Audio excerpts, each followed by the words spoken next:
Hello, good afternoon. Hope everybody's having a good day today. I am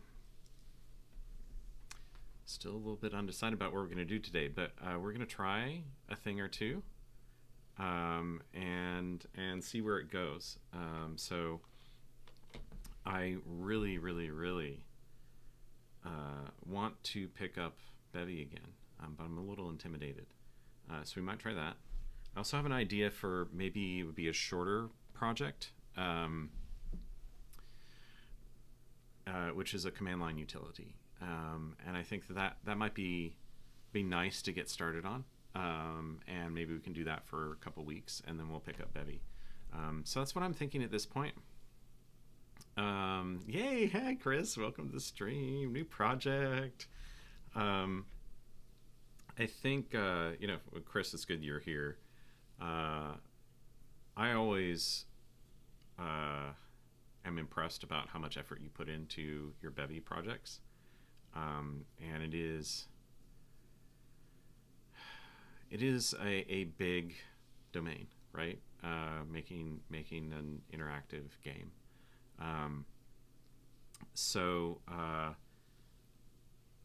I mentioned last time when we were talking about what to do next, I want to do a sort of strategy game, like auto battler type strategy game.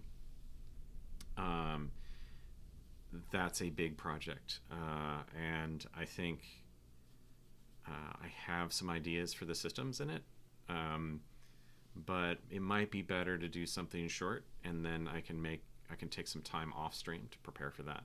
So right now, why I'm sitting here petting my cat and, and talking to you is I'm waiting for Rustup to update stable for me, and while I'm streaming, it's slower to download. So it might be a minute.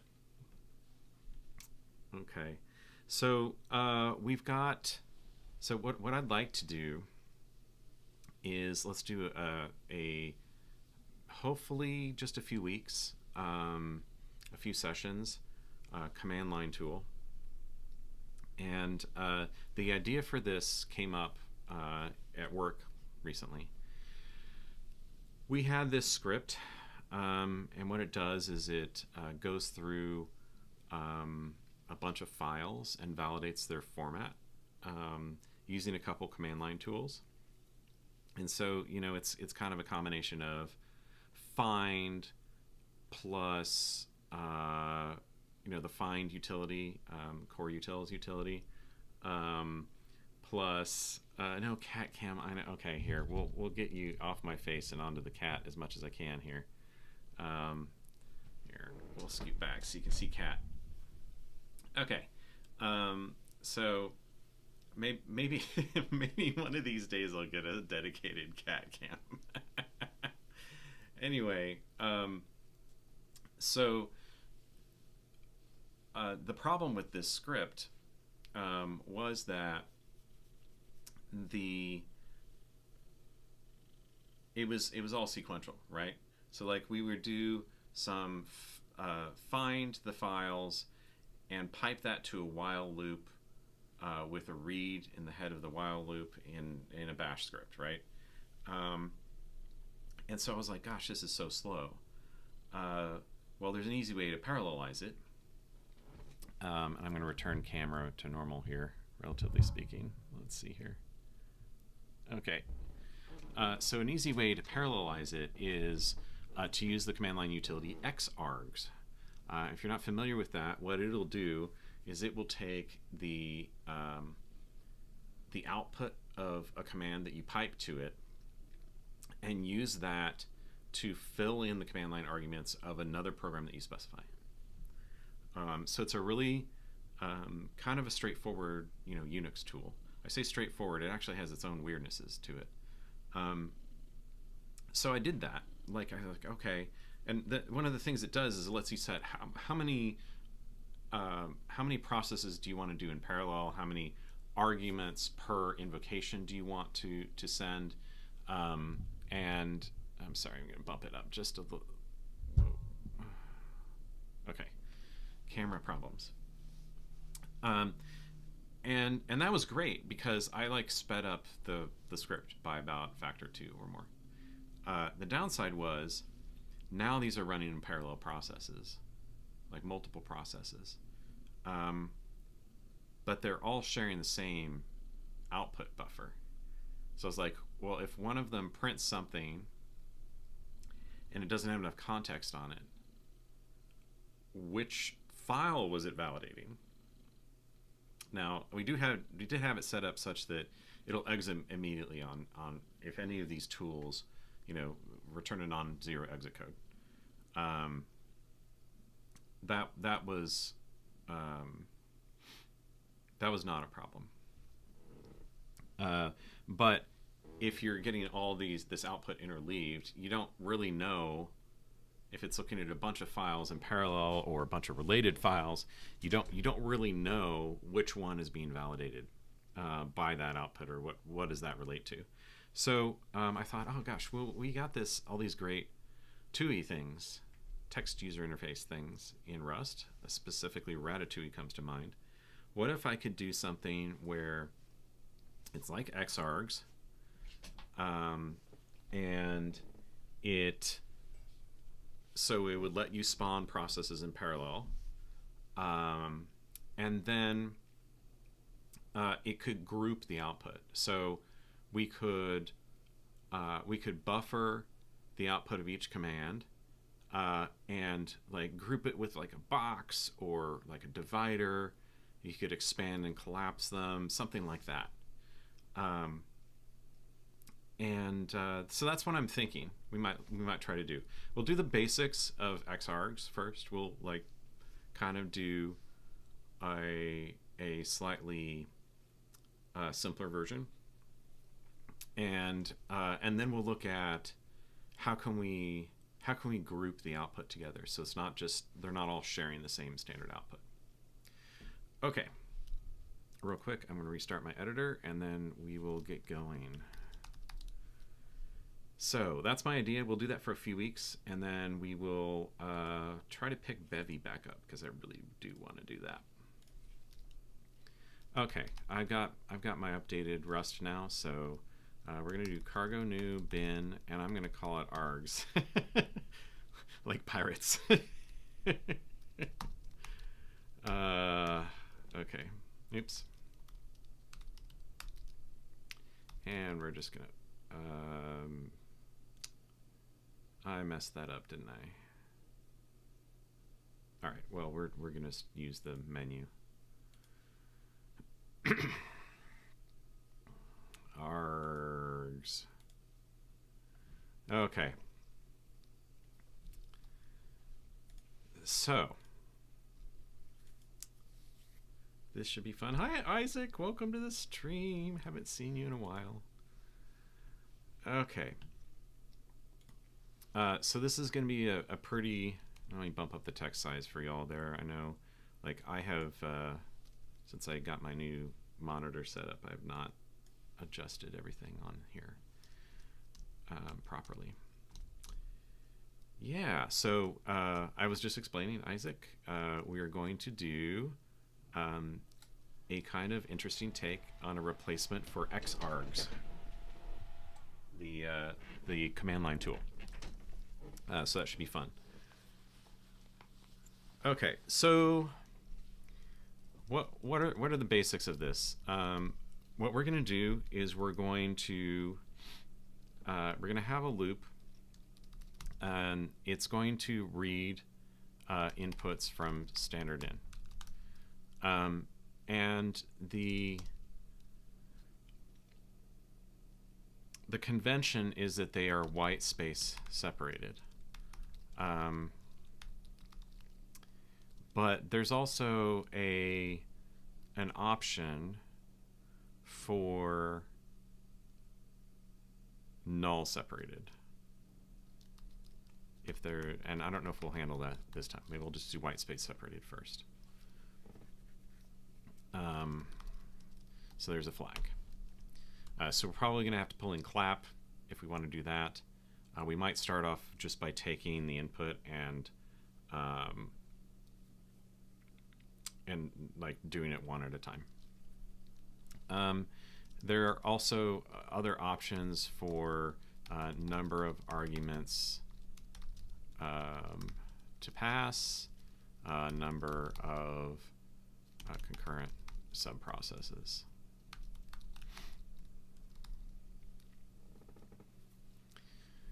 And that'll determine like how much we read from standard in white space separated. Okay. And this is like also, you know, how many arguments are you appending to the subcommand at a time. So I think the simplest way.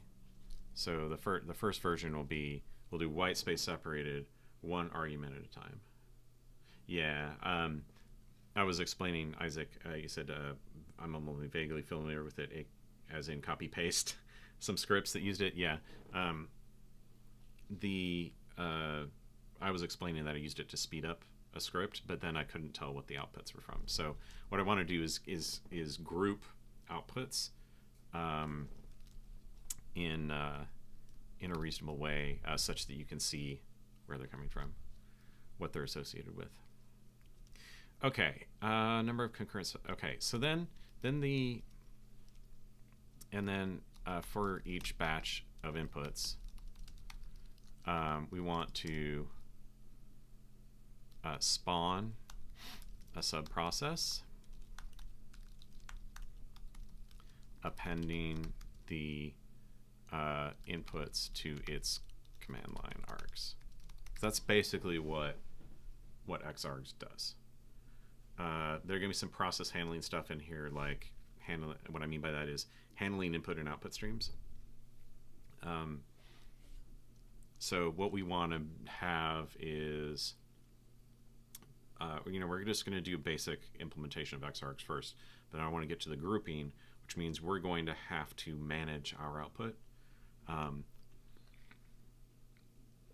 which, we'll pull in Ratatouille for that, which will be pretty cool. But we're going to have some interesting things with selecting over various streams. Maybe we'll use Tokyo for that. I'm not sure yet. But let's do the basics first. Okay, so we are not going to let's simplify the first version. One argument, one subprocess, sequential. Okay, so this is not any improvement over what we were doing in the script that I mentioned, but this will be a place to start. Okay. Hi, Nathan. Nice to see you. Yeah, I did the past few weeks. Are you kidding? It was like half a year. But I appreciate it. And I learned a lot. And, we didn't make a fast database engine, but we made a database engine. So that was fun. Okay. So we're going to look at the standard library first, and then I'll probably pull in, we'll want clap, we'll want Ratatouille, and so forth. But the main things we want to do here, we're going to need standard env because we need to get the args, right? And I think there's a function, yeah, so args. What we want from the args are, this is what we're going to use to construct the subprocess that we that we spawn, right? So let's pull in, all right. Yeah, correct plus pedagogic. Well, I don't know that it was correct. It was good enough. Thank you, though. I appreciate that. Okay, the other thing here is that what's not clear to me what we'll do is that we need to make sure that the environment variables that we have set,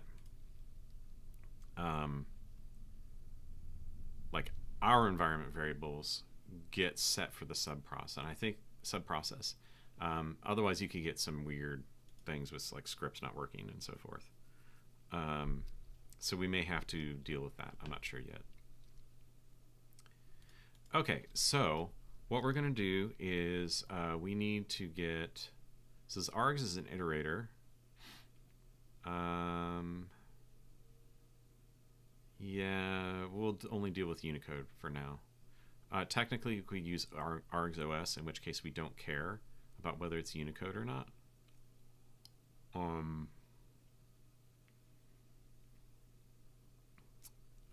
But I don't see any reason why it wouldn't be valid Unicode. Yeah, okay, so the interesting thing here is, and we'll start with something really simple. Why don't we just do this as our first version of this thing, and we'll run it, because I think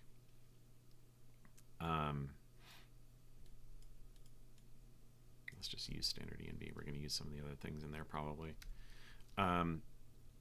We want to know what the output of this is, because I think when we were doing some of the early stuff in hanoidb, and we were just like make a little bit of code and exercise it from the main function, I'm pretty sure that argument 0 is this program, right? So we might do something interesting there, but let's do, say, cargo run, and we're going to say A, B, C, D, and see what comes out. Okay, so we get the name of the current program, as you would expect for argument 0. So I think that tells us what we need for now, and we know that this is the first argument is going to be the program to run. Caveat to this is not full shell compatible, right? This has to be a binary that you can call exec. You can call fork and exec on, right? Okay. So what I'm going to do is I'm going to do, let's say program args, and we're going to do env args skip one collect, and it's going to complain about what this is. So yeah, let's just do this as a vec oster.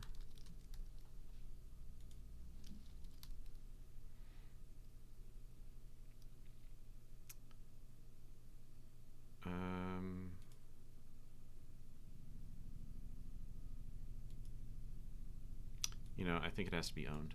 That's the problem there. Yeah, okay, so now it's complaining about not. Yeah, because I think this args as an iterator, yeah, its item is string, not str. Okay, that was the problem. Cool. Okay, so now we've got what we want to spawn. Let's look at,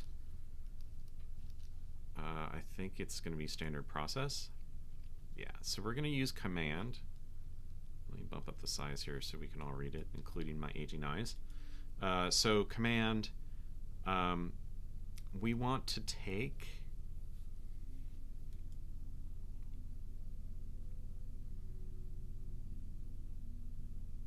let's see what options here are on command. This is a process builder. Okay, so we can give it args. Let's do a quick sanity check. So if program args is empty, we want to print something out. No program to run, and then we're going to return.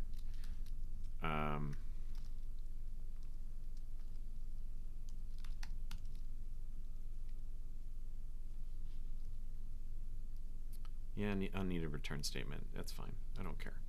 Okay, so if we don't have any arguments, we don't have a program to pass inputs to. So we should, and this should actually not be return. This should be exit.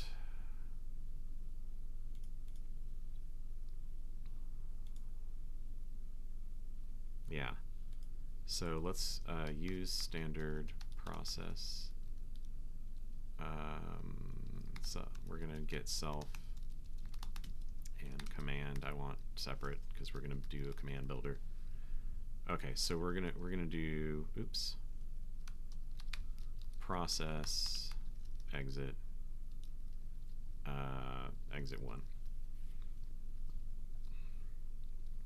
Okay.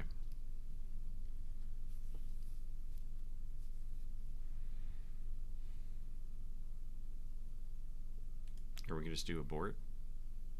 I like process abort. How about that?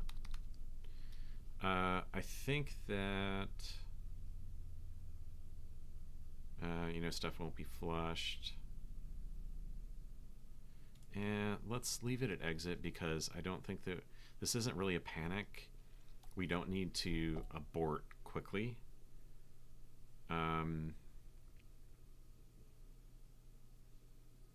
Yeah, that's not what we want. That's interesting, but that's not what we want. Okay.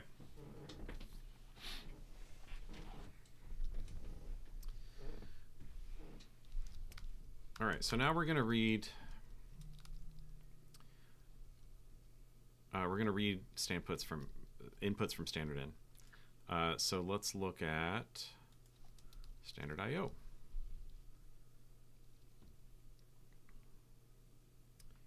And so we can use standard IO. We can probably start building our command first. So let's do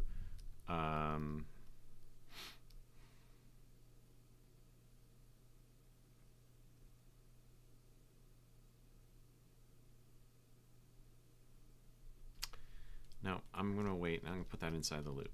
So let's do for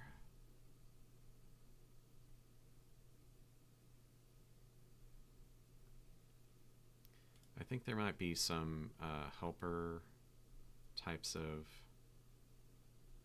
things in here. We don't want lines. Slice.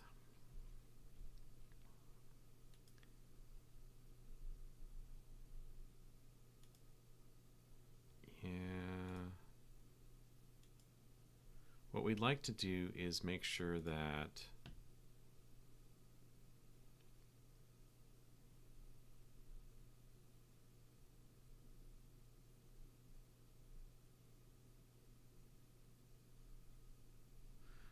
okay, let's do the inefficient thing first.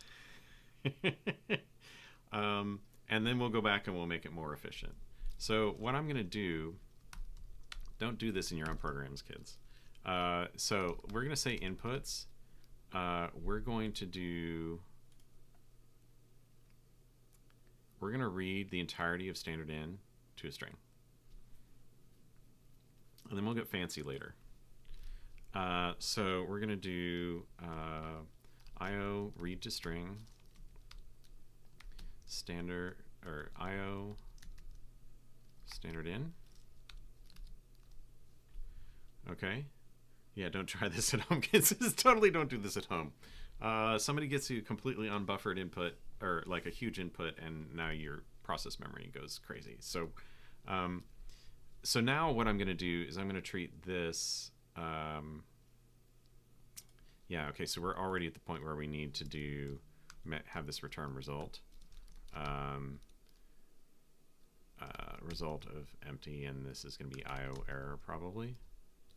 We'll probably have other error kinds, but for now, let's do that. The other thing we could do here, and actually maybe just do it for now, is box dyn standard error. And then, you know, we can do this.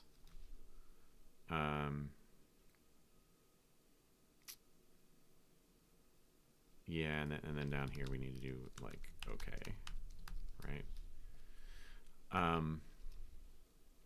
Okay, so now we've got the entirety of standard in a string.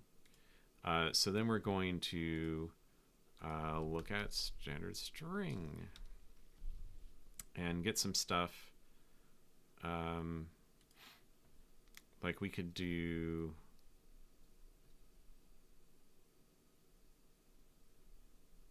wonder if we can split.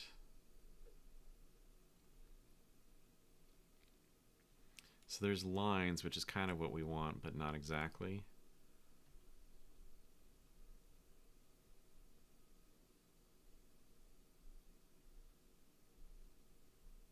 I wish these were alphabetized. Wow.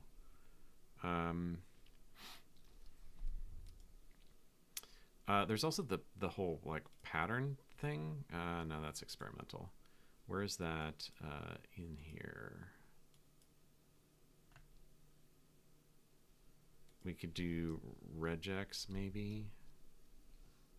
We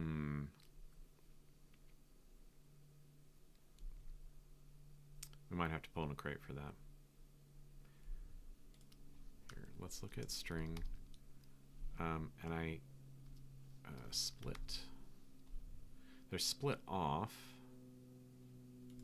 Split white space. That's what we want. Haha! I knew there was something. Okay. All right. So this returns.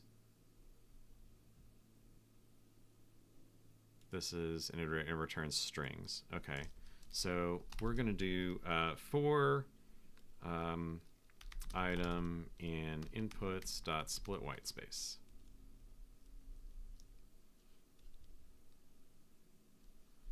Okay, and that does not return a result, so we can do this. Okay. So here we are reading our inputs from standard in, haha, and they're white space separated. We'll need to make sure later that we can, do this with null separation and so forth.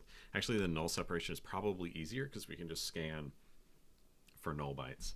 And I'm assuming that's why the Unix command line utilities kind of like that zero, that null separated. Okay, so now we can say, and this is here. We're going to put this above the loop. So for each batch of inputs, we're going to spawn a subprocess and appending the inputs to its command line args. So we're going to say let command is command new, and this takes asref os stir. So we can use program args 0.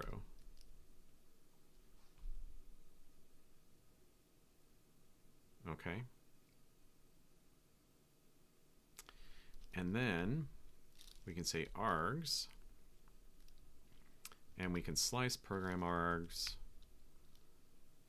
1 to the end. Hi Ofer, nice to see you. We are building an interesting, we're going to start with the basics. We're building an interesting replacement for xargs, which is the command line utility. Okay, so what do we got going on here? Cannot move. All right, let's borrow. Easy enough. Okay, so going back to command. I'm sure I'm triggering, somewhere triggering Joe to Vivo.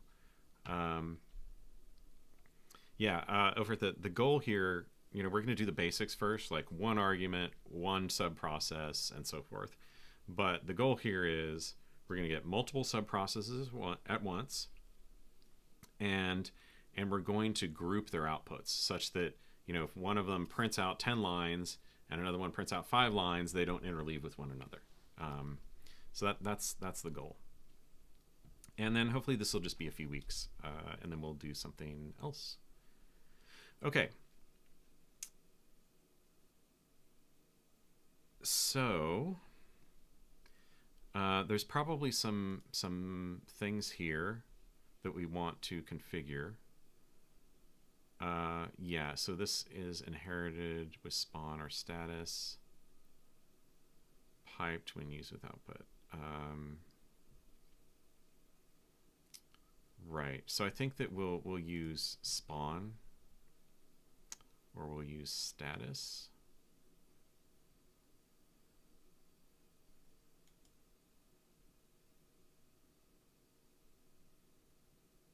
Yeah, let's use status for now.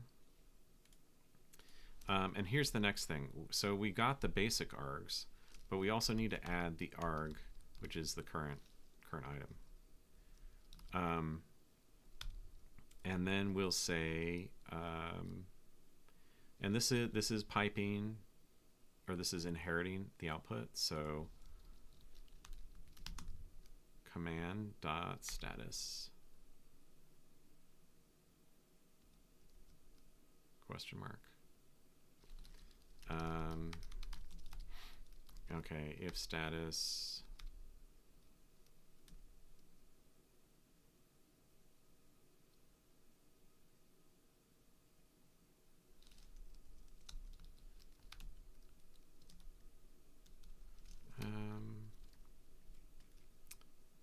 yeah, I think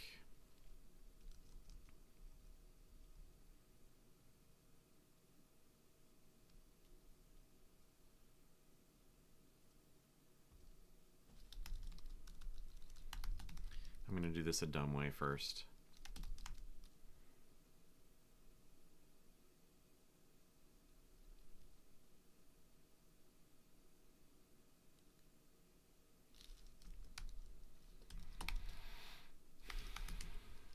Status code.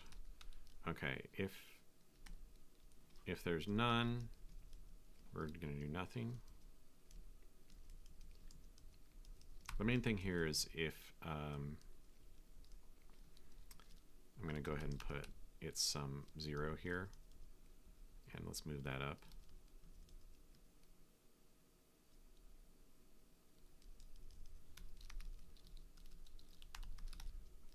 And here we're going to do, I don't know if we need to print out anything. Actually, let's go ahead and do print line.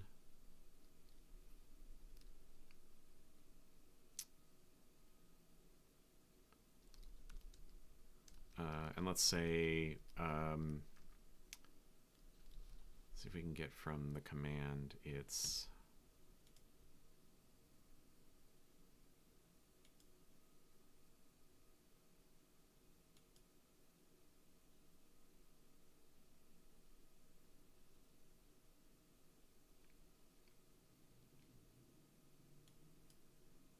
okay.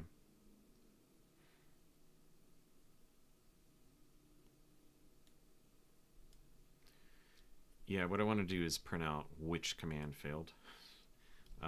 So that's going to be interesting. We'll just do it dumb for now.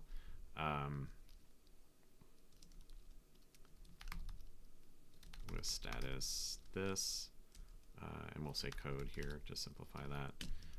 And so we're going to say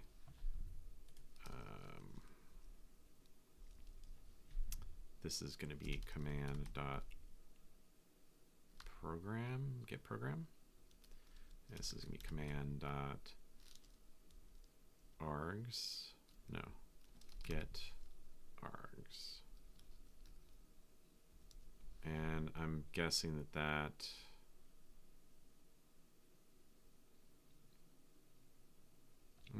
okay, well, let's try debug first.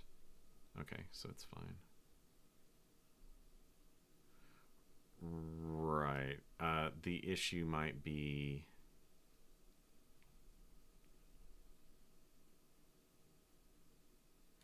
okay, because that gets consumed. No, that takes me itself. Interesting. I wonder what the issue is here. Dropped while borrowed. Okay, so let's simplify this a little bit real quick. We're gonna do program args. That way,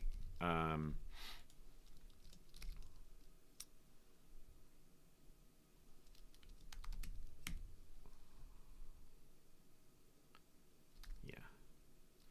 That way we get we don't get this issue. Well, what is going on here? Oh, this is mute. This needs to be let mute. Right? Temporary value dropped while borrowed. Consider using let binding. Oh, I see.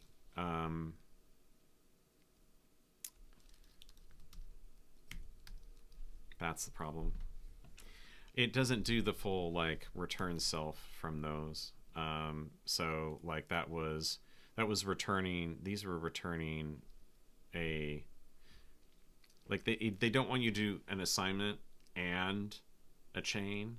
Now I could probably collapse these, and that's probably what we should do.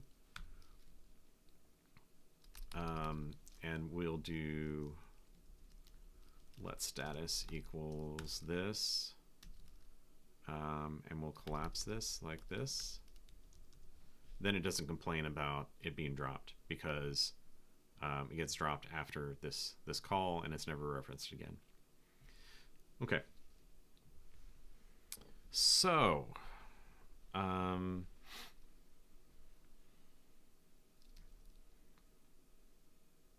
think this is a good place to start. Let's walk through it and make sure that this will do the very basic of one input to one invocation of the subprogram.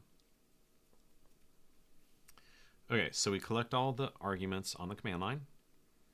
You know, eventually we'll do this with clap, probably.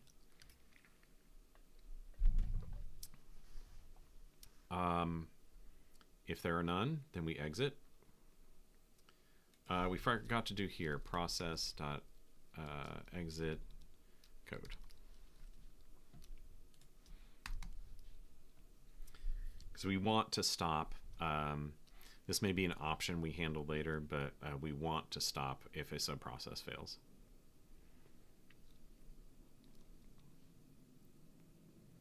Okay, we read the entirety of standard in. Not recommended. Yeah, and we'll figure out some options for that later. And then for each input right now, for each set of batch of inputs later, we spawn a subprocess appending the inputs. So yeah, that's what this is. So we create a command where the name of the command is from the command line that we slurped. Then we append the rest of them to that program, and then we append the item. Now, xargs has additional options that we will want to probably support at some point, which, like if the order of arguments matters, you can sometimes inject into the middle of this spawn command the input that you're reading, or set of inputs. So we'll have to handle that differently later if we want to support that. But for now, I think this is good first pass. And let's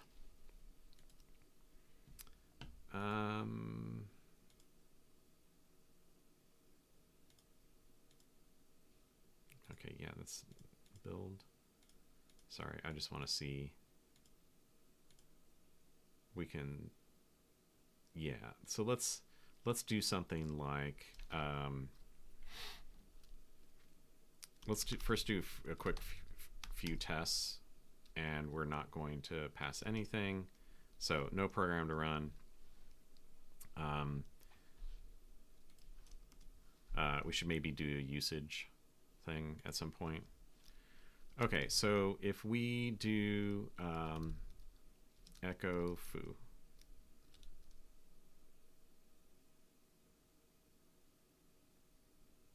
Now the interesting thing here is it's expecting standard in. So if I say bar, note that it printed foo bar. Now I typed bar here, it printed foo bar. So yeah, FD is I noticed that thing exists. Yeah, that's cool. Again, this is for learning and for fun. So I'm not trying to compete with FD here. And in fact, I think one of my colleagues who was trying to optimize the same script was using FD. But again, you know, the other goal here is not just to recreate xargs; it's also to be able to group the outputs. So I don't know if FD does that. If it does, please drop a note in the chat. I would love to hear about that. Okay. So here I'm gonna do like echo foo bar baz, and I'm gonna pipe that to cargo run, and it's gonna be echo output.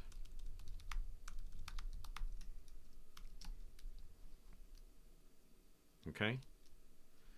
And you'll note here that we got one line for each. So this is doing the basics. We can probably do something more fancy with it right now. But let's start to look at some of the other things that we might want to do. Especially spawning these in parallel. Now, if we do it like this, we're basically spawning the command and waiting for it. But we kind of want like a queue thing, right? Or a pool of subprocesses if we want to do them in parallel. We could look at that. The other thing we could look at is potentially providing options like white space separated or null separated. Maybe we'll do that one first. That's pretty easy. So let's cargo add clap. And I probably want to turn off some features. I don't know what the default features are. Oh my, look at all those features. Okay, color, error context, help, standard suggestions usage. That's probably fine. I don't know what this error context feature is. Let's look it up. Do I have clap as a doc set here? Rust doc set. Clap, I do. Haha, good. Let's look at clap. Okay.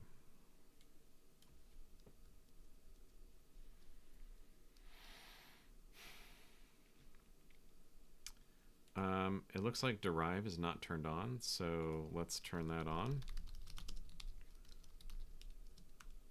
Derive. We'll want to do that.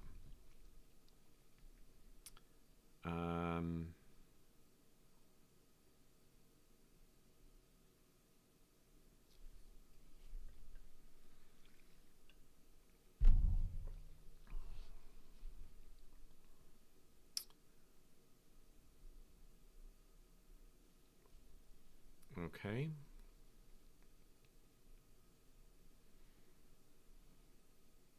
This is interesting. They're giving us some options for testing command line tools. That's pretty cool.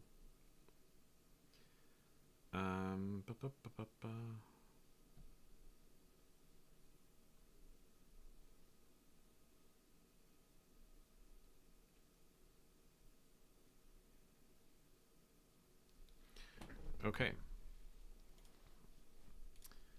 We might want to do at some point. We might want to do anyhow instead of box standard error. Let's get clap in here and let's start defining our command line.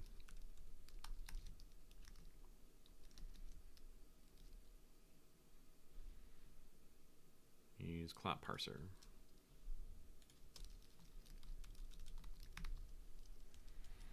Okay, so we're gonna do. I hate to call it args because that's the same name as as env. Args. Ugh. But we'll do that. Okay, so yeah, we need parser and debug.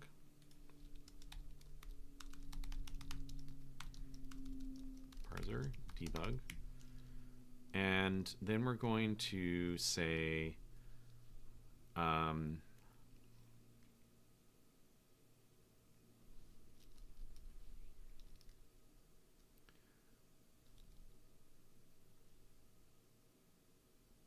yeah, we're gonna do use null separated inputs. That's, for lack of a better word,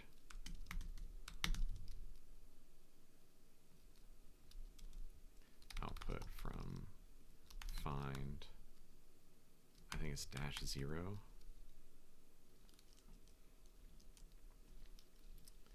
Okay. So I'm going to call this null. So we'll make it a bool, and we're going to do arg. I think we can do short equals 0.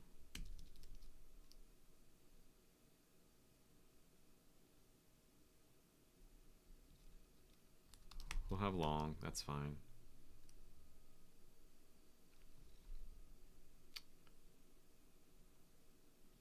Yeah, this is pretty. I'm guessing this parse panics and prints the usage.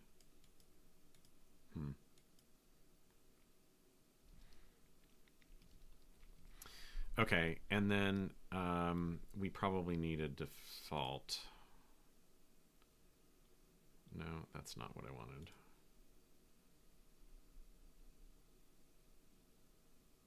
Derive, tutorial, and reference. Okay. Yep.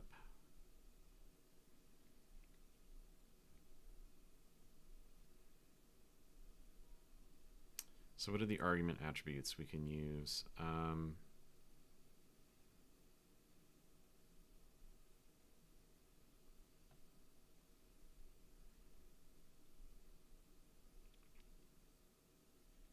Here we go. Okay, so short can be a character. I don't know if that needs to be quoted or not. I guess we'll find out when we compile it. Okay, and then default value, I guess, would be false. Like so. I don't know that that's strictly necessary, though. It may...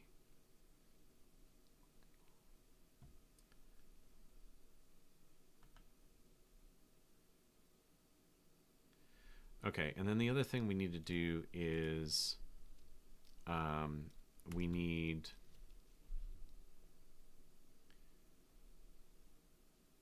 to read the command line. So after any flags,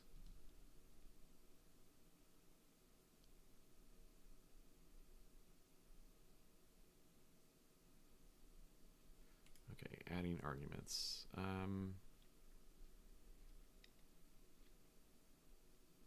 Like, so we can do vec string, right?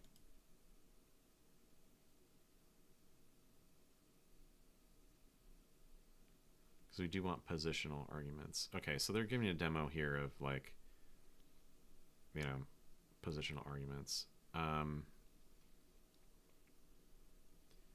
One of the things that xargs does is it has dash dash as a separator, so that you can put all your flags for the xargs command, and then when you have and this is very common with a lot of tools, you have dash dash with no name on the flag, that says everything after this is no longer a flag to xargs. This is anything that I expect to be in the command line for the other program. Okay.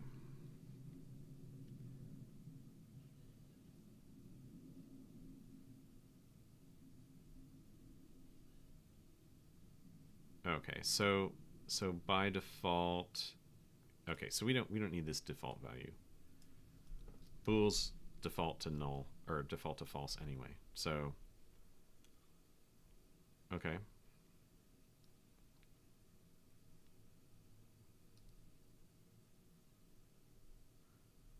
Oh, you can do multiple flags of that. Okay, and we don't care about subcommands right now. Right, defaults. Okay, so you can do this. Yeah.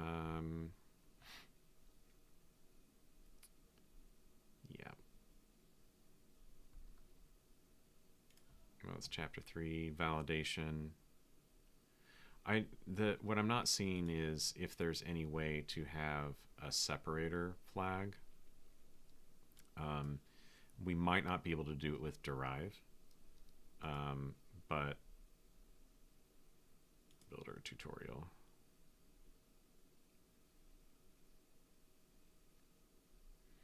Okay, so this is a bit doing it more manually, it looks like.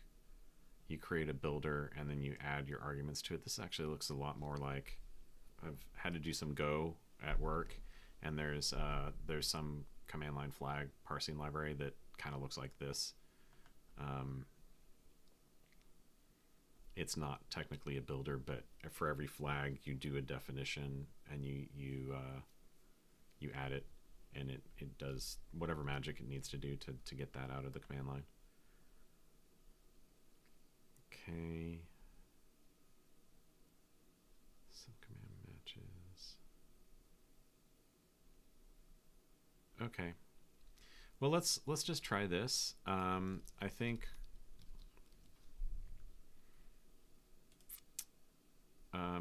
the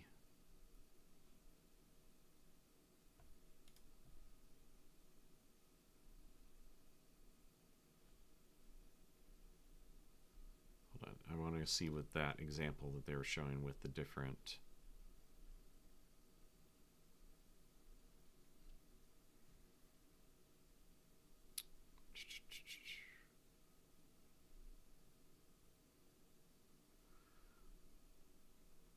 Okay, so this is we don't need to annotate that. So I think that this is like if it's not a flag.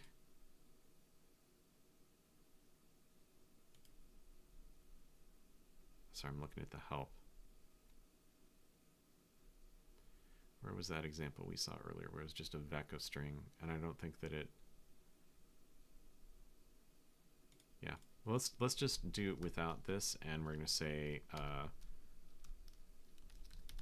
command arrgs vec of string, and then we'll see what the other thing we could do is do command, which is a string, and then that simplifies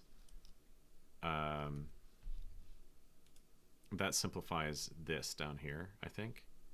So let us, rather than this, let's do, we'll call it options parse.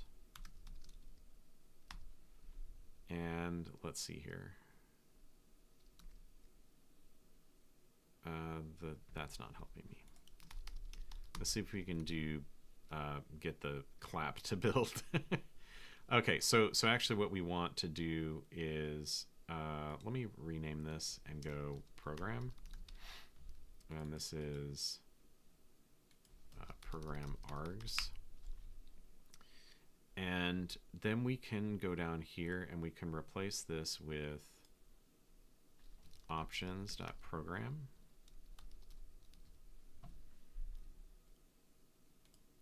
Surely that parse is a result. It doesn't know what it is. The idea here, though, would be we go options.program arrgs.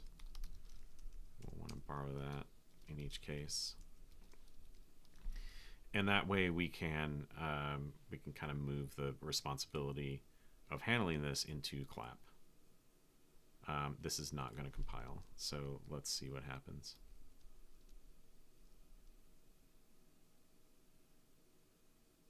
Ooh. Why am I getting nothing?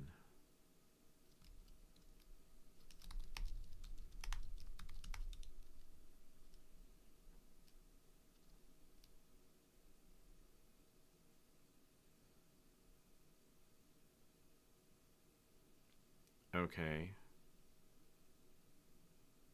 That's interesting.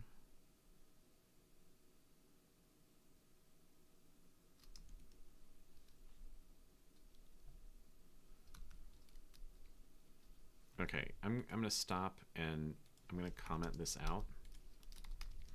And I'm going to add cargo add clap features derived, because I think that,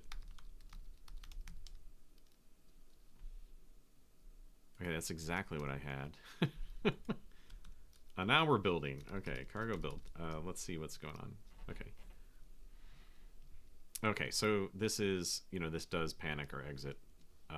So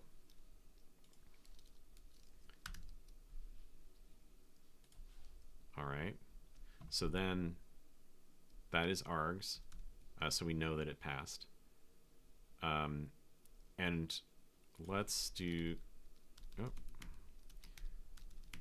I don't, okay, cargo run, and I'm going to say -h and see if we get help printed.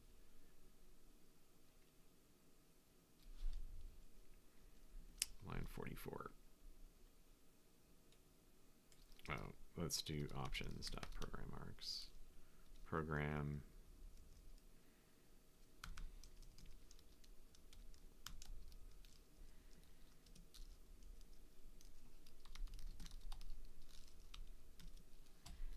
And we need to borrow those. This is just a, okay. Okay, so we are getting claps output now. And this is kind of the pattern we want.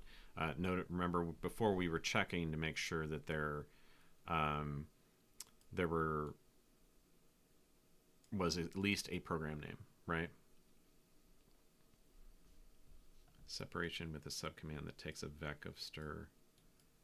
Oh, that's interesting, Ofer. I didn't know about that. I don't want to make a subcommand, though, because this is only one command. A subcommand requires naming it, right?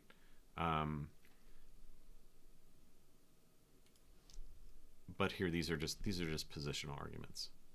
Okay, so something. Oh, I need to do 3. Okay, so now we're getting our help that we put in here. That's nice. Okay, so we eliminated some code. Thank you, clap. And now we need to handle the case where we're getting null inputs. So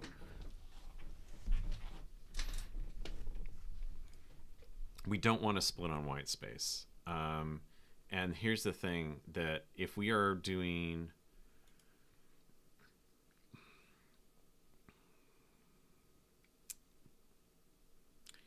IO read to string, null characters in the middle of a string is not it's not cool.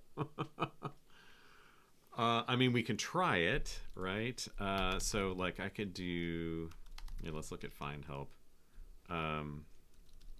New man find, right? I think it's -0. Oh, there's so many flags to this command. Wow.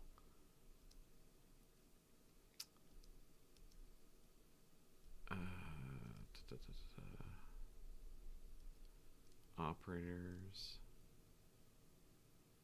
Oh, it's like print 0, is it not? Yeah, here, let's look at xargs because it says it a bit more explicitly. Yeah, print 0 in find, yeah. Yes, I clap for clap too, yay.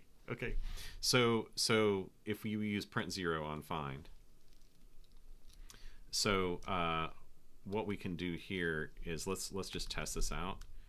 We're gonna find target, type F, because we have some files in this directory, and we're gonna say print 0. And note that it prints a bunch of garbage according to us. If we type that to cargo run and we say echo, null by provided. So like this is saying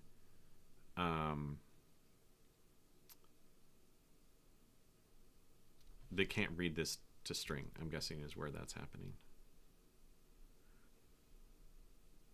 Maybe we'll put unwrap here, and then it'll panic on that. Make sure that it's that. Well, that didn't help us. Okay, so I'm pretty convinced it's this. So we need to do something different already. So standard in is just a reader, and we're going to need to figure out how to buffer split on null bytes. We could do something like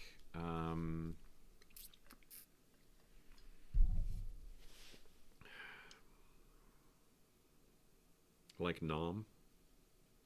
I don't know that nom is strictly necessary in this case. Let's look at what nom has.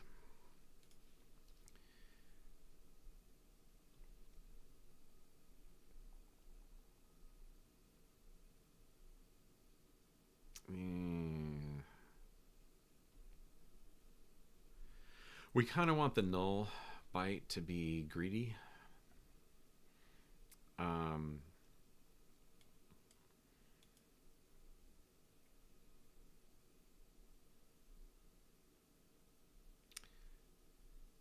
We definitely want streaming, right?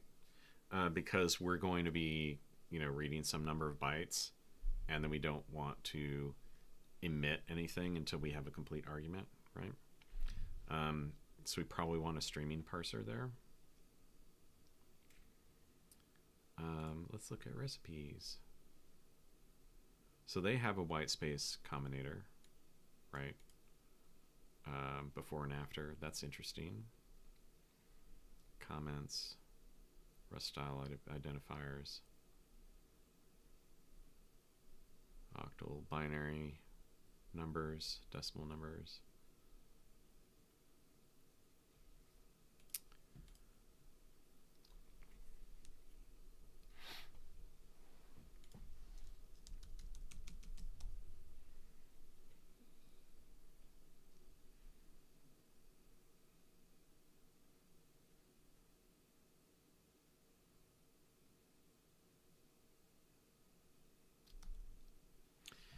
Okay.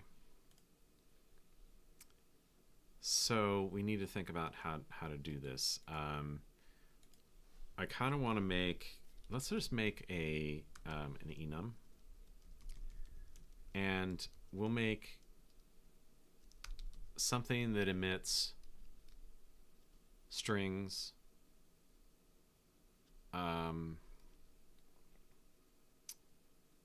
based on, are we expecting it to be white space separated or null separated, right? Yeah, I mean, we could use cster, but I don't know that we need to yet. I feel like we should not try to go too much down that. Although it's fine because note here in the command, this item doesn't need to be a stir. It could be a cster. I think it just has to implement as oster, as ref oster, right? So like strings are fine.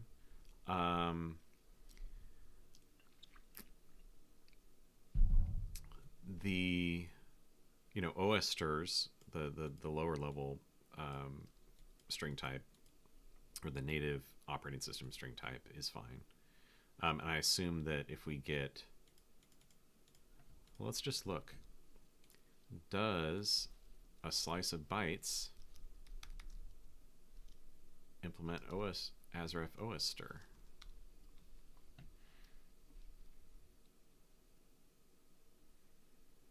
So we could do from a slice of bytes. That's interesting. Okay, so then there's as encoded bytes. No, that's not what we want.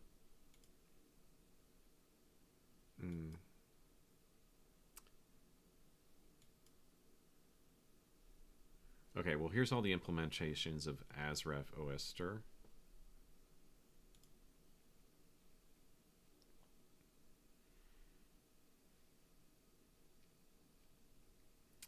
Right, so I don't know what component is. I have to look that up. Path, buff, string, stir. Obviously an iterator over its own contents.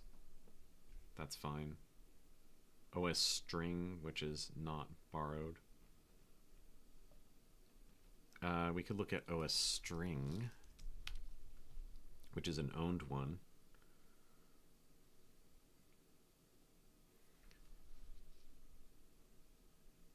Right, so we can convert Rust strings into OS strings with almost no cost. That's important.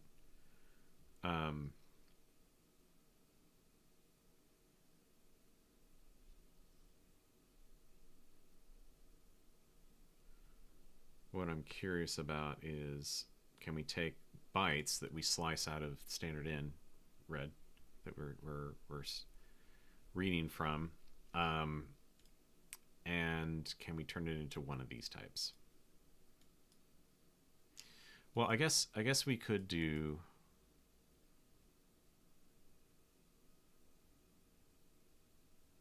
a push extends with something that, yeah. Let's look at this module.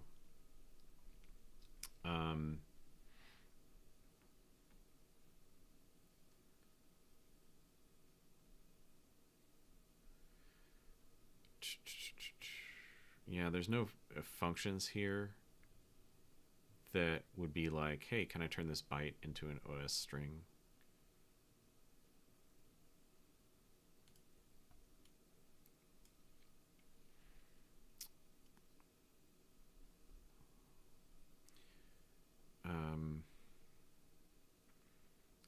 Implements from strings, so you can use mystring.into. So maybe what we need to do is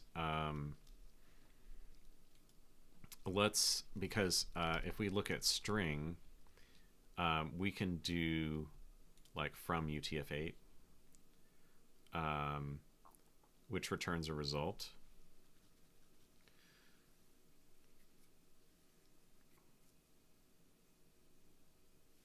Right. And then, you know, we can give it,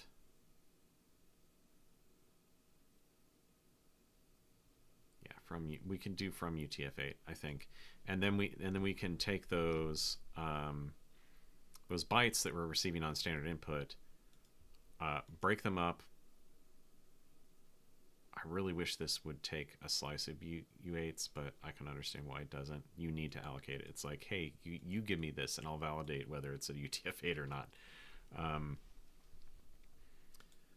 We don't need from raw parts. That's going to be unsafe. If we absolutely need the, yeah, it just doesn't check invariants that are important. Okay. So I started making this. Let's make this enum. So we're going to make an enum, and this is going to be our splitter. And we're going to have, so there's either going to be null. We can even do like this.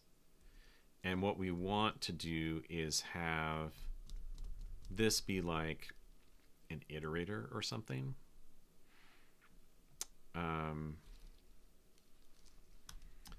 Or we're going to have white space. And we know what the type of the white space one is right now. It's this split white space.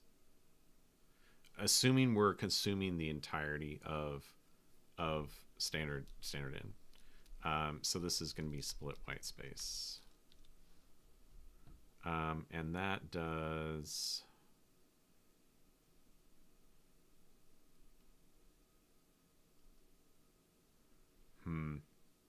The problem with this is this unknown.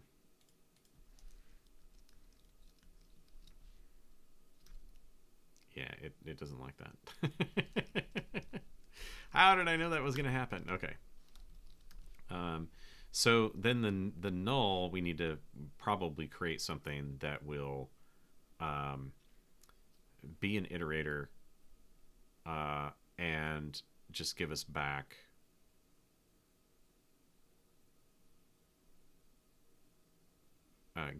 strings, because like this one, the main thing here is we want to be able to do impl iterator for splitter, and this, right, okay, so this we need and type item is going to be a stir, right? Okay, so then let's go ahead and implement those. Back to implementing iterators again. Isn't that fun? Okay, so we'll just match on self, and we'll do splitter none, and we're just going to return none for now. We'll figure out. Done next. And we're just going to delegate to the inner iterator.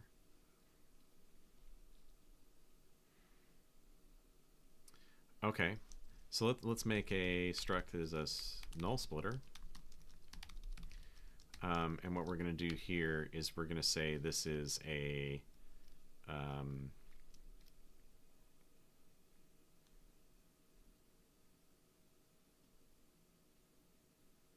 lifetime is going to hurt here. So this is the buffer, and we're going to say this is tick A of U8. And I think that's all we need.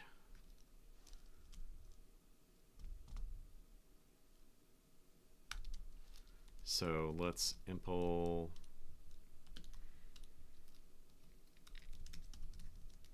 iterator for null splitter. And this is going to be also a stir. And for now we'll say we return none. And we can start to do the delegate here. Let's do null splitter A.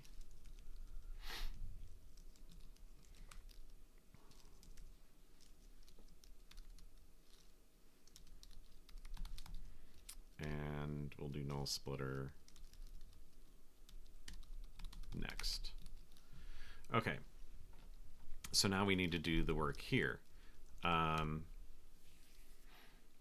And I think we're going to, we can do the dumb thing, and we're just going to advance or extend the slice.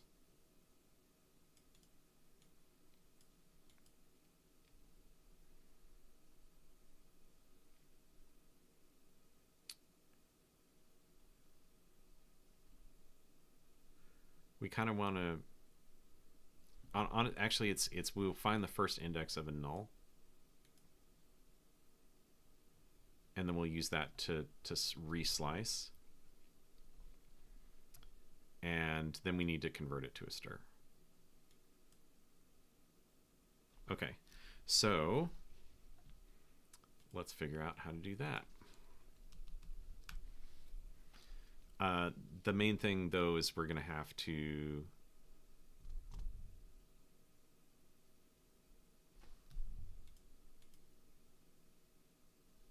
it's going to be interesting. Maybe we need an offset in here, because I'm concerned that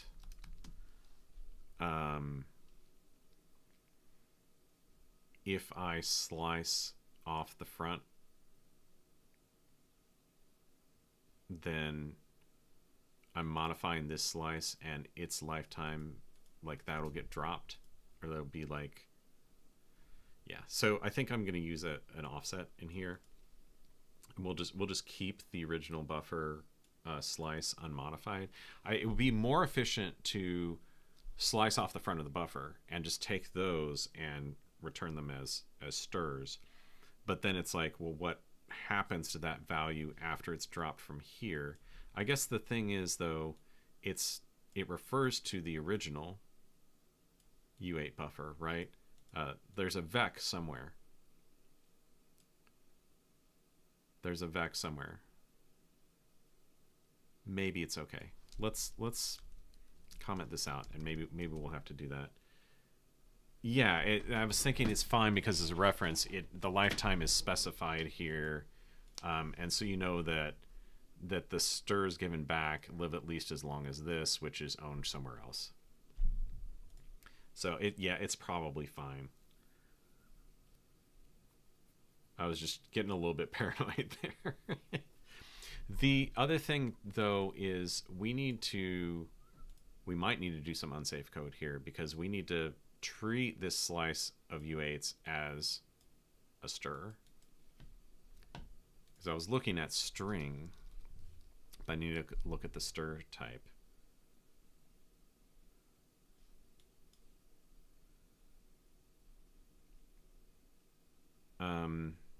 Yeah.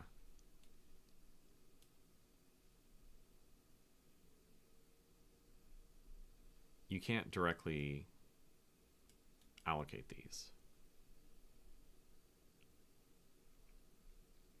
Let's see. There's no from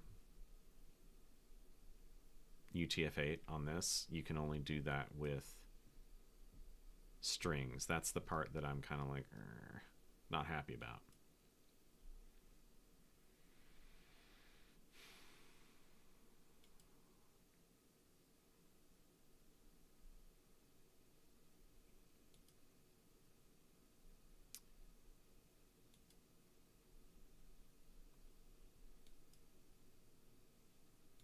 This is interesting.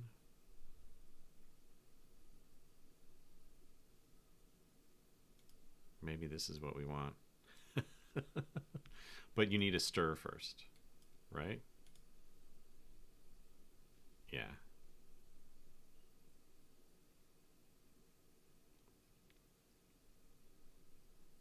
And the thing is, we can't create a stir from U8, slice of U8s.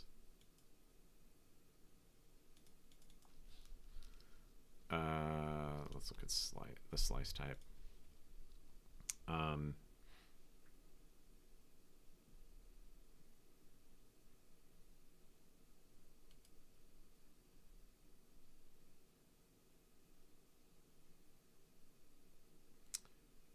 Interesting.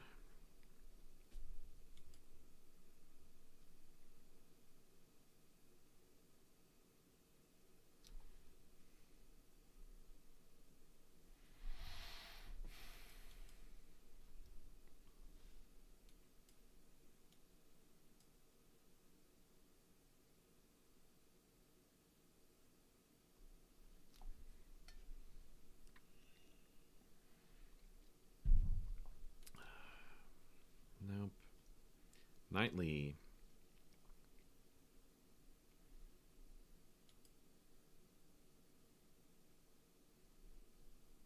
Now we could do this. We still don't have a way to go straight from a slice of U8s to a stir. And I think that's the problem we're going to run into, is that you have to allocate to convert it to a stir. Now, what we could do instead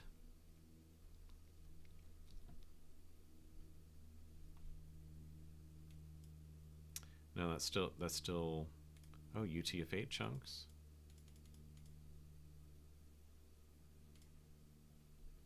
What does this emit? Oh, what the flip?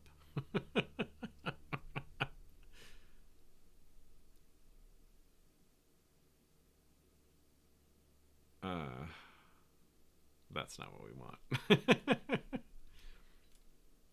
I mean, although note that this is a 0 copy because it's got the lifetime in there.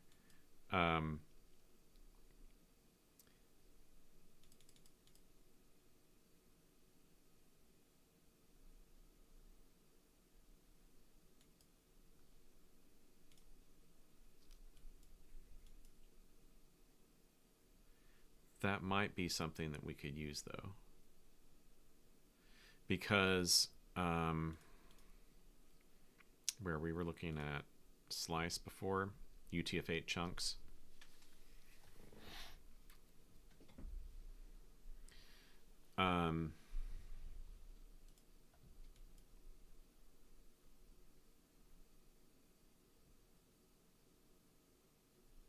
If we can split the slice on our null bytes,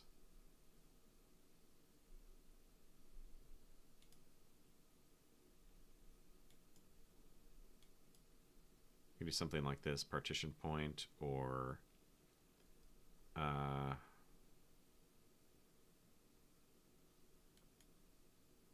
that's nightly. Partition point.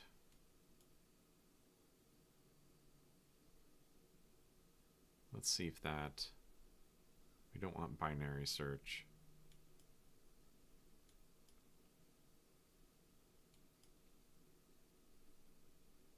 Oh yeah, that's definitely not what we want.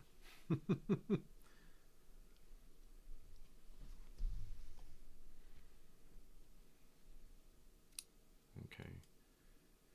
I mean, this, we could do iter take while. The problem then is we need to know how much to slice off. So let's, I'm probably thinking too hard about this. Let's do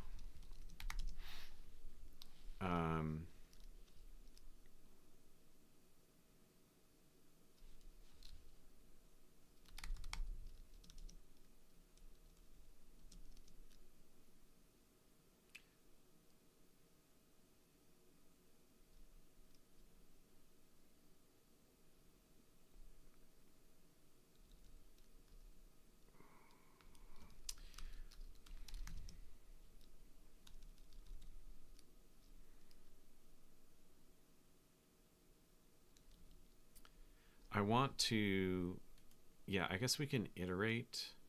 I kind of want to be slicing off the front though automatically. So I guess what we can do is go for I in 0 dot dot self dot buffer dot len. And then we can break from this loop once we have a null byte. So we could say self.buffer I is 0. Then we'll go output is buffer 0 dot dot I, and then self.buffer, right? I'm just doing it dumb. So yeah, split first plus UTF-8 chunks. Yeah, I think maybe the problem with, I think I was reading split first gives you the first byte, right? First and rest. Like that's not what we want. We want to split at a particular byte. And we don't know the size, right? So that's not quite right. Okay, so we'll say self buffer is and this is I plus 1, right? And it's not going to like that.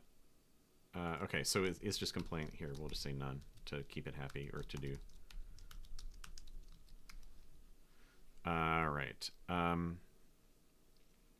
So I think that I want to say that this is a slice of U8. And we probably need tick A.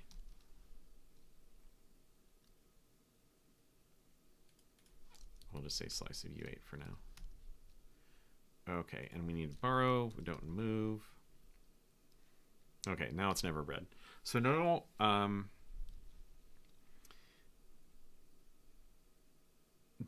actually the other thing that we do want to do is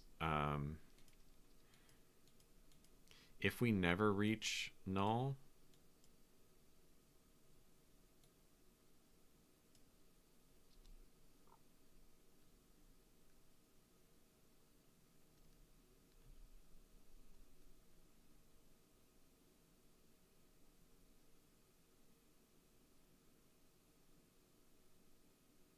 yeah, I think we do this, and then we break.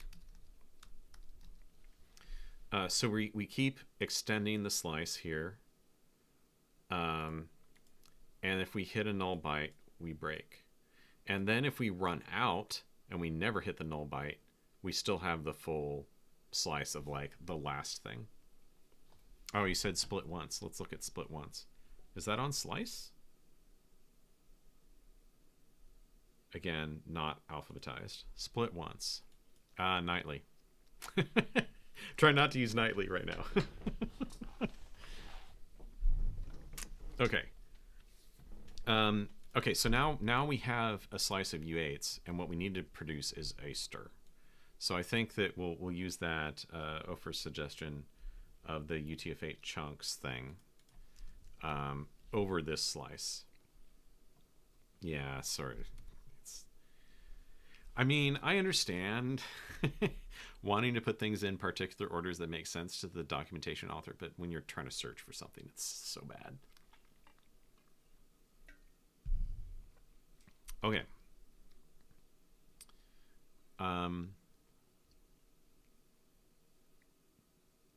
And I can remove that. Okay, so I'm going to keep the to-do down here until we figure out how to do this. So we need to do UTF-8 chunks, I think. And again, the multiple impl blocks thing is tripping me up as well.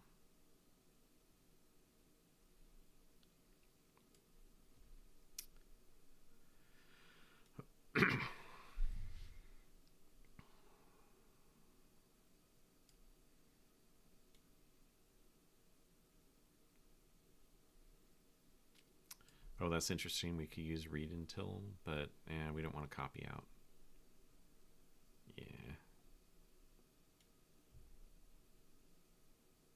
Although that does kind of make sense from the sense of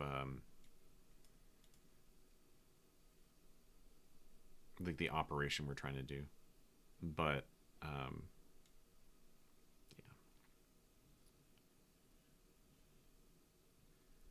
Okay, where was that? Impl U8. So here's all the default ones. Okay, here's the UTF-8 chunks.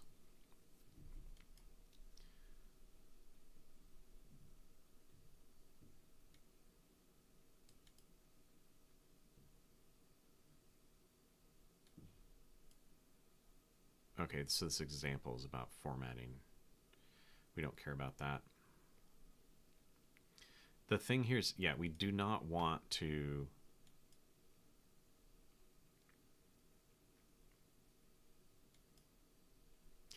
similar to creating from UTF-8 lossy without allocating heap memory.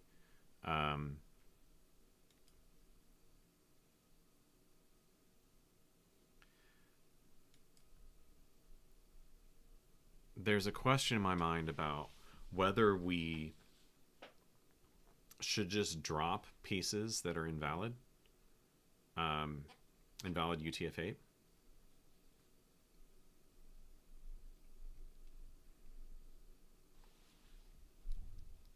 All right, let's look at the UTF-8 chunk type, because there is some valid and then there's invalid.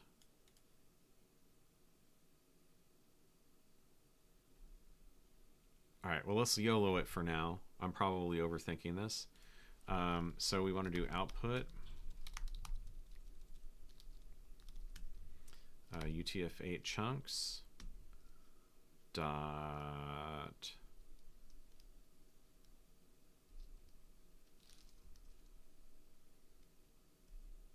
next.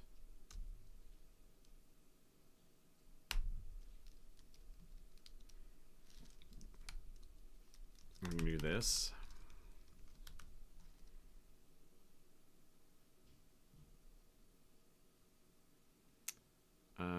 Yeah. If we could turn this into an expression, that might be better. Now I could do self.buffer 0, like the empty range. Yeah, then it's a bit happier. This just will give us an empty slice. Okay. So we get, if there's no UTF-8 chunks in this, we return none, which is not really great iterator behavior because this buffer is not complete.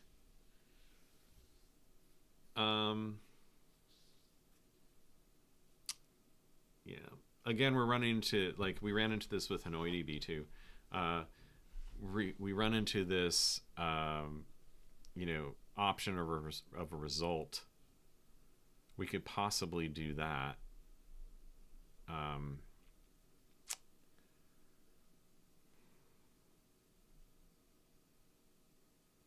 Let people warn that this, so the input is not valid UTF-8. Okay. Well, let's go with this for now. And then, yeah, we're never using it. Okay. So, what we want to do now is go, we're going to make inputs rather than do IO read to string. We are going to do match on options.null. We could say, actually we should say if options.null.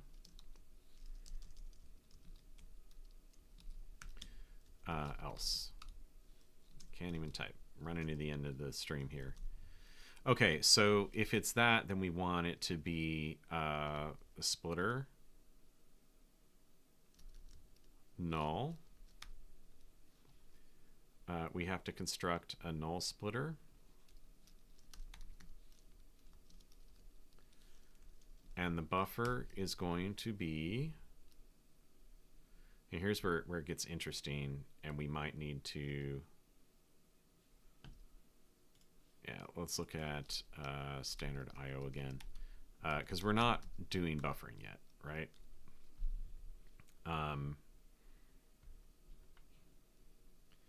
What we want is not read to string, we want like read fully.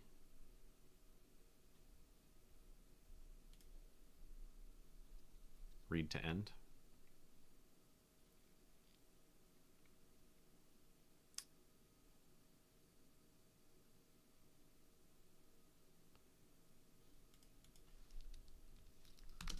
Okay.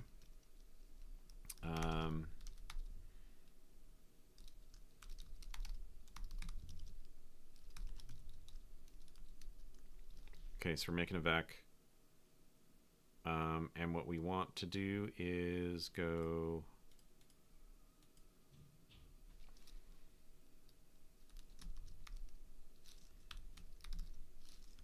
read to end, mute input buffer, and this is, it'll get the type inferred there. And then our buffer here is going to be borrow input buffer.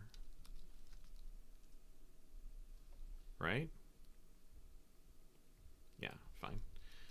So then we need splitter white space. And we need to get this split white space thing in there. So we need to be able to turn that vec into a string, which this is getting a little bit dicier here, I think, because we're gonna have some drop going on that we don't want. Okay, so we're gonna say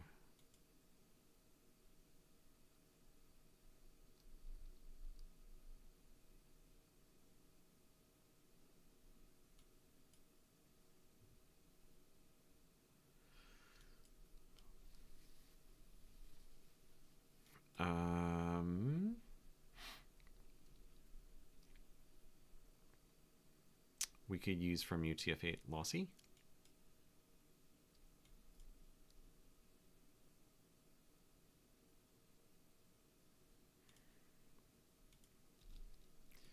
And then I wonder if because we had that split white space type. I wonder if cow will implement that. If that was on string or stir. Yeah, it was on stir, so we should be fine.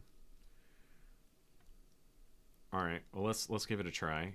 So we're gonna do here. White space takes a split white space, so we're gonna say string from UTF-8 lossy, and we'll borrow input buffer. And I think this is where it's gonna blow up on us. Split white space. It did not. Hooray! Okay.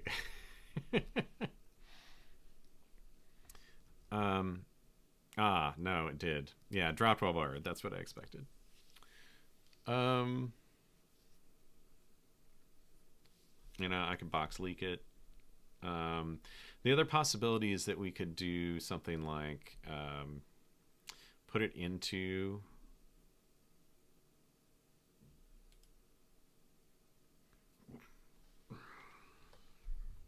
this is all because I'm trying to get these lifetimes to line up, right?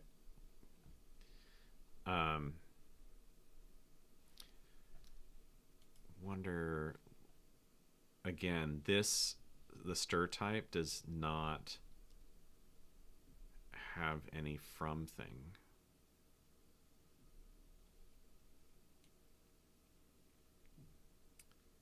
Or is there a try from? I wonder if there's a try from.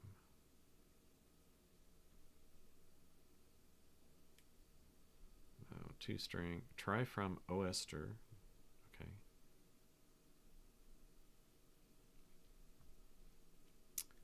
Slicing. Pattern. Yeah. Yeah, let's see if we can see try from. Yeah, I think it's only OS stir.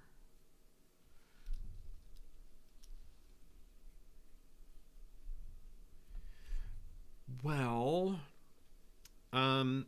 we could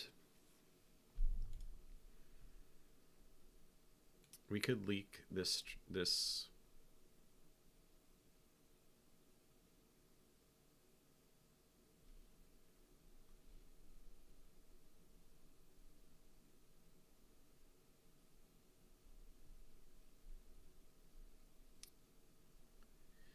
the thing is, like, I'm guessing that this is, yeah, because it's underscore lifetime, it's the same lifetime as this argument. Yeah. Right, not all 2 byte slices are valid strings. Hello, Mandela. Welcome to the stream. I don't feel good using from UTF-8 unchecked. I don't think that that's a good idea in this case. The cow stir is fine.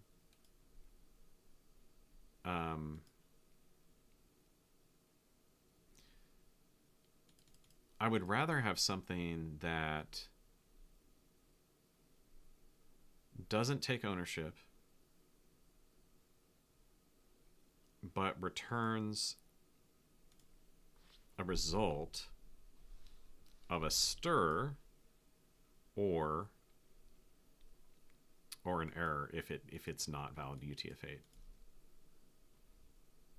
I mean, yeah, I guess I could do that, but like, oof.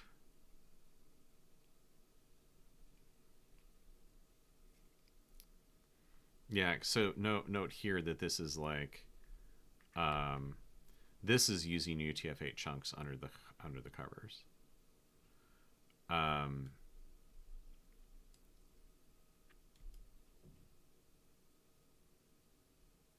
Right. And then so if it finds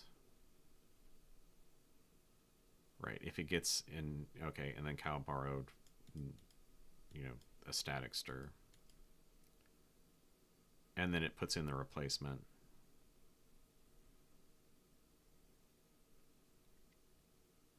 and it keeps looping through the iter, pushing the valid ones and replacing them. This is why it needs allocation. And then it's cow owned if it finds invalid bytes.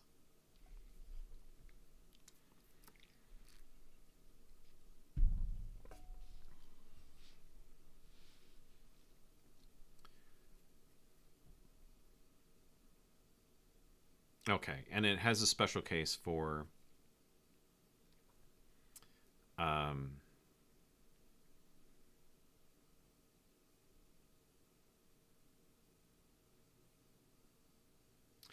yeah, I think that's maybe a possibility there, Ofer. We can use this UTF-8 chunks thing,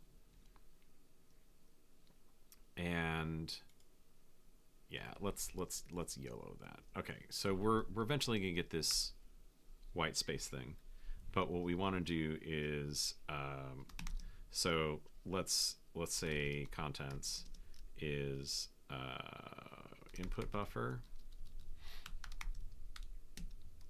UTF-8 chunks next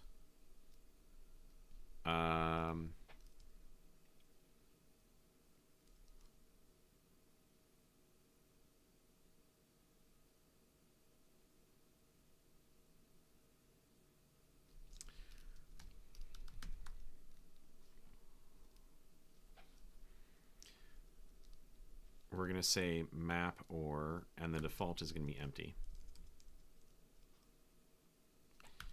And let's see.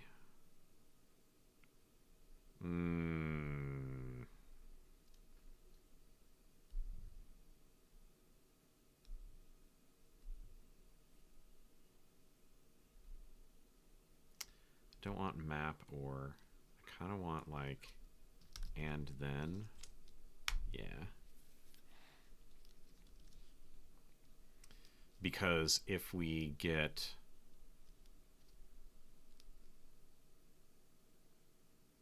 no, that's fine. Map or if there are, you know, if this iterator's empty, then we'll return the empty string. Otherwise, we're going to do here's a chunk, and we're going to return chunk.valid. And then we'll say on wrapper default. No, wait, we don't need to because this now it's actual string, right? That's a stir. Okay, so we can say contents.split white space. Good call on that. Right, we need to put the question mark there. Good call on that UTF-8 chunk. Like, I think that makes sense for this because if the inputs are not a string, then we can't split on white space unless we do our own splitting. And so if it's valid UTF-8, there should be one chunk. And we don't care about if there are more than one because we're just going to throw it away. All right. Wow, that was a lot. Let's see if we can split on nulls. Okay. So if we do this and we go do -0, right?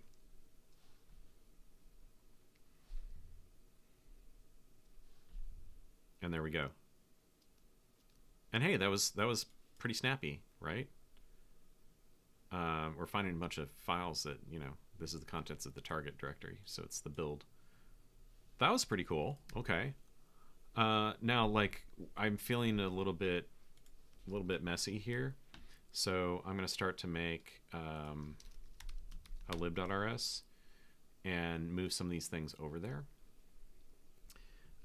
Thank you for your help, everybody.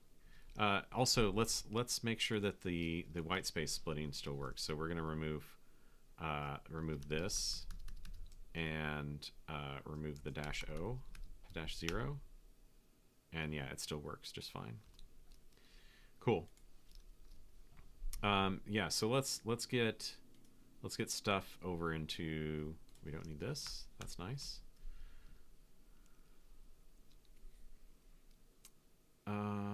Yeah, I think I want to get this splitter.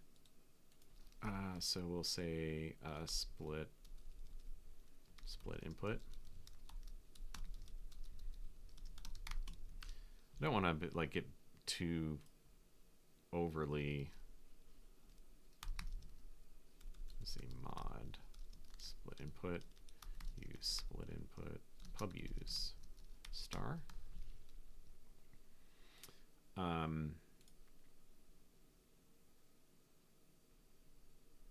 Yeah, let's get this stuff into there.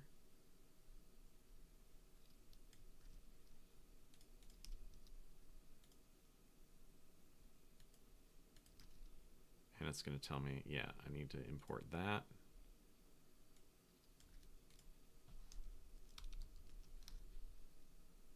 Okay.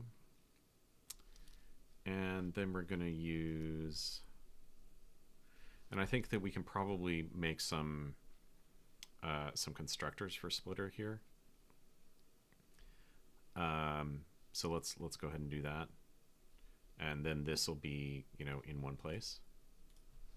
So impl tick a splitter tick a. Honestly, we can probably do. Let's try to do it with the implied. So we're going to say null, and this is going to take. This is going to take the buffer, which is going to be a slice of U8, and we're going to return self, and this is going to be self null, and then we want to pull this over here. Oh, and that's easy. Null splitter buffer.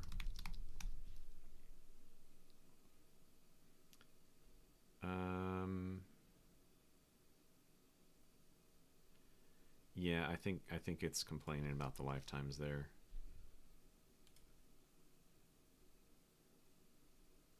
Yeah, it doesn't like that, so we'll do tick a on that. And then we'll do tick a here. And then it'll be happy, other than you didn't use that. So pub fun, white space.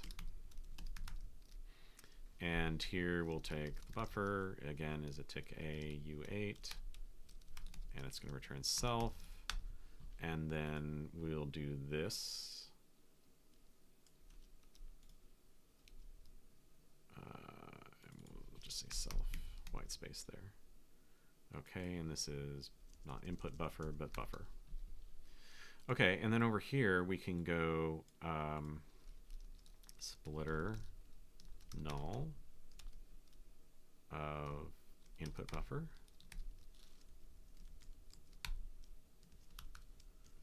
And here we go splitter white space. And did I make that pub as well? I did. Okay. White space of input buffer. Okay, and let's use crate. Except that's not, we'll call it arrgs. Because we've got a lib here, I think I need to put something.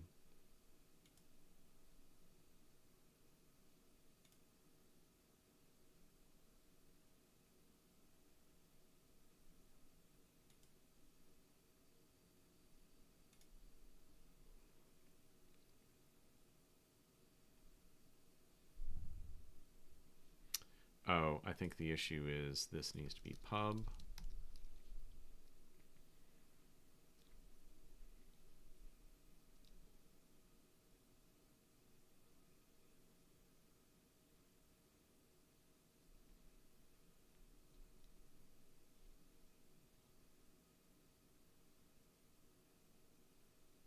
The other thing we could do here is make the make this not pub, and then like make a struct that contains one of these, and that field is not pub. I think that there's a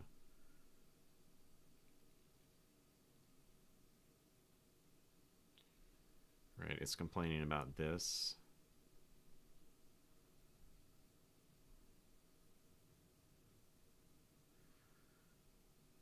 whereas split white space is known. So I guess we make pub for now. I don't care. We're not going outside this crate, honestly. We're not gonna. The other thing I could do is actually, rather than this, don't make a lib. Yeah, I think that's what we'll do. We'll do crate. We need mod split input. Sorry, excuse me. And then it probably won't complain about this. Yeah. Okay. Make sure things are still working.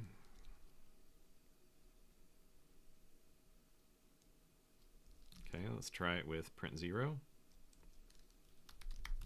Now we should try it for, invalid input. Yeah, that's expected. Let's do -0 here. Okay, and we are null splitting. Cool.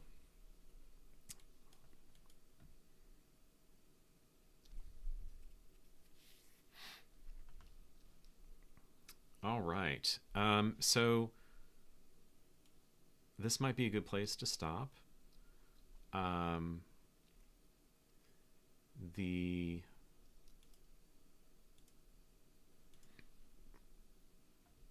Still complaining about that. Fine.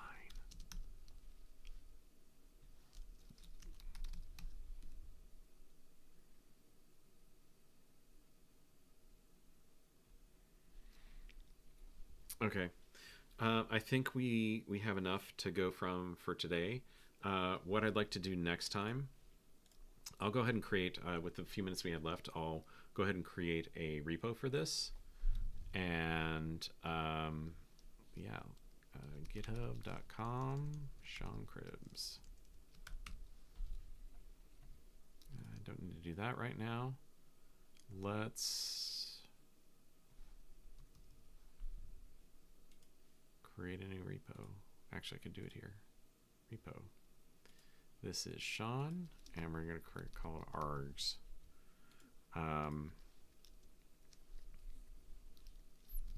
Xargs, but with more Rust.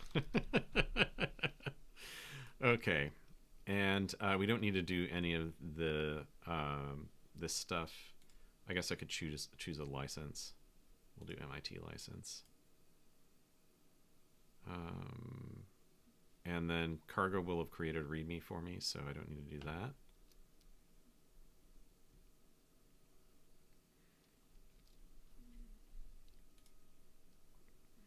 Okay, so we're going to get remote add origin.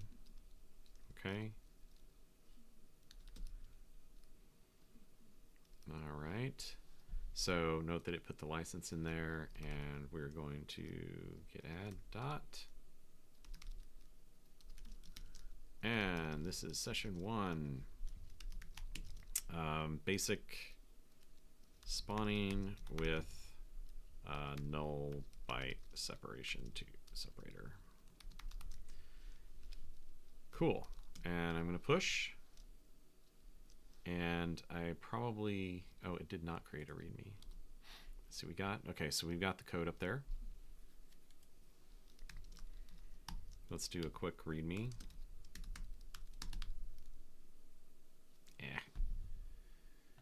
What are you good for? My shell alias is clearly not working. Command line tool, like GNU xargs, but with an emphasis, but let's see, where the outputs of subcommands are grouped together. That's the ultimate goal. So next time we'll look at adding parallelism. We'll look at possibly playing with Ratatouille to get the outputs grouped together.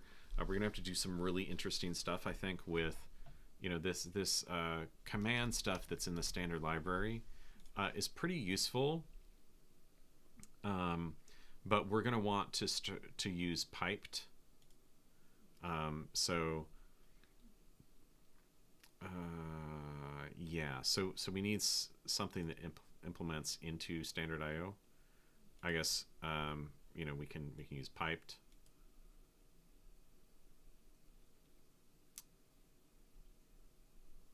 Right. So output.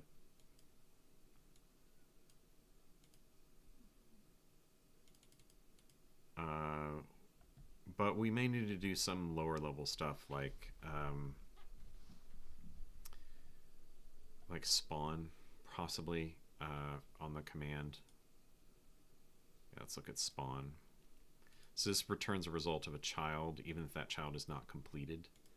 Right, and then it possibly has the piped standard input and output.